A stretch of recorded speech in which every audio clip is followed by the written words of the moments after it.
Samedi 8 mars 2025. Notre Père est dans les cieux. De Mohamed Sanogo. Dieu est dans le ciel et la terre est son marchepied. Isaïe 66, verset 1. À la question des disciples de savoir comment prier efficacement, Jésus répond en Matthieu 6 en leur enseignant la fameuse prière du Notre Père. Cette prière présente de manière révolutive plusieurs étapes qui favorisent l'efficacité de la prière. Apprendre à suivre ces étapes révolutionnera vos prières. Dans la première étape de cette progression, c'est-à-dire Notre Père qui est aux cieux, en plus de la notion du Père déjà développée, à qui nous nous adressons, Jésus nous amène à considérer la position de Dieu qui est dans les cieux.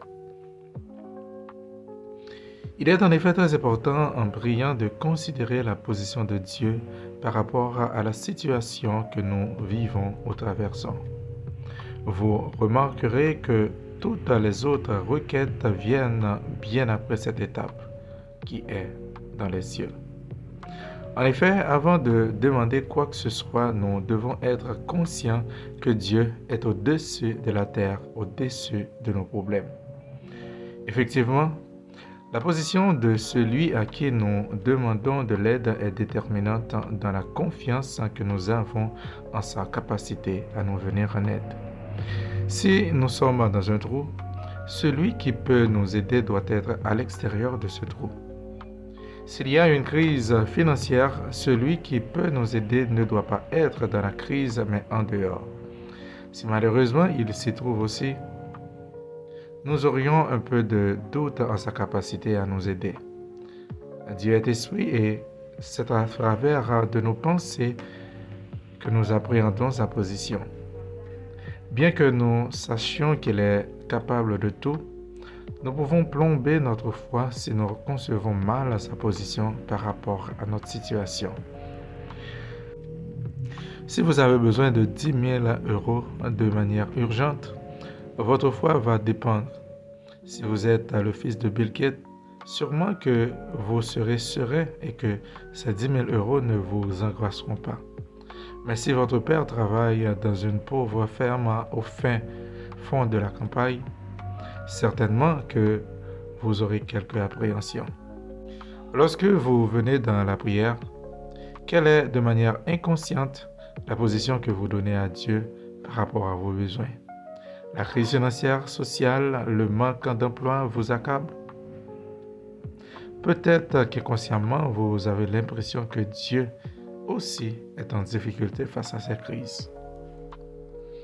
Il n'y a plus d'argent dans le pays?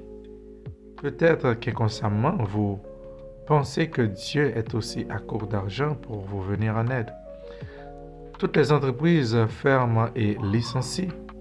Peut-être que vous êtes effrayé par cette situation, comme si le ciel était aussi en crise. Lorsque vous priez, avez-vous l'impression que Dieu est sur la terre soumis aux problèmes terrestres ou le voyez-vous au-dessus de ceux-ci? Ne vous angoissez pas si le problème que vous devez affronter était aussi un problème pour Dieu. Dieu est au ciel. Vous serez plus serein si vous avez constamment à l'esprit la position de Dieu et l'assurance qui en découle est un ingrédient nécessaire dans la foi. Hébreux 11, verset 1er. La position que vous donnez à Dieu se voit dans la façon dont vous décrivez le problème que vous traversez. Si vous vous attardez sur la description du problème au lieu de décrire Dieu face à ce problème, c'est qu'inconsciemment vous sous-estimez la position de Dieu. C'est ce qui a fait la différence entre David et l'armée d'Israël devant Goliath. Eux, ils voyaient un géant à la carrure impressionnante. Ils furent intimidés comme si la carrure de Goliath était un problème pour Dieu. Ils n'ont pas eu la foi et ils ont pris la fuite. David, par contre, voyait Dieu élevé avant de voir Goliath. Dès lors, Goliath paraissait petit comme un chien, et par rapport à cette vision, David a agi et l'a tué comme un chien. Le ciel n'est pas en crise, et votre Père est justement dans les cieux. Le ciel n'a pas de problème d'emploi, et votre Père s'y trouve justement.